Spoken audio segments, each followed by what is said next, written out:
তো যাই হোক, এখন খাচ্ছি চা।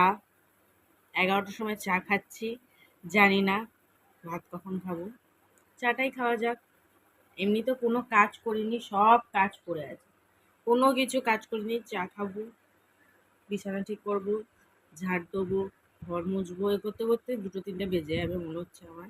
আমি একটু লেটে লেটে কাজ করি, রুকে রুকে কাজ করি, জানি না কতক্ষণে শেষ হবে।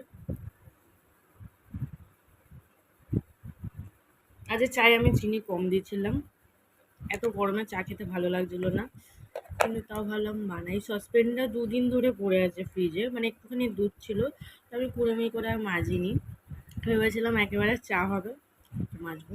2 দিন ধরে সন্ধ্যে থেকে ভাবছি যে চা খাবো চা খাবো, কিন্তু আর খাওয়ার ছিল না।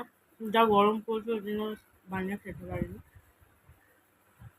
তো চলো, এখন তো খেলাম, টাটা।